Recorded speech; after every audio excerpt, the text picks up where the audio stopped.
saat ini ya bagi saya memang secara khusus kalau itu ditanyakan pesan dan kesan saya kesannya luar biasa karena di tempat ini ya. Selama ini kita biasa di daerah yang tidak ada seperti ini ya.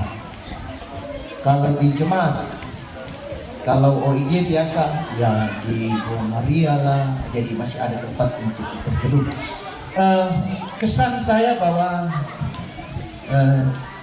luar biasa pasca yang kita rayakan pada saat ini,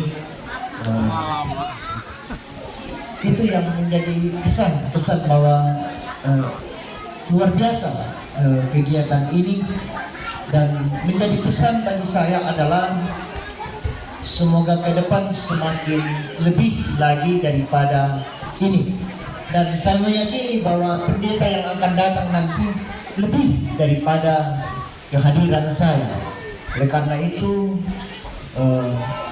cintai dia ketika dia datang dan dia akan memberikan yang terbaik bagi jemaat Rantai Marandu.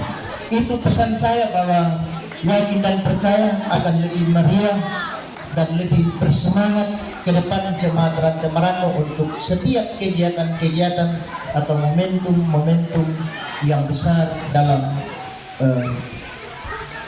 setiap tahun kita laksanakan. Saya kira itu saja. Saya kembalikan ke MC.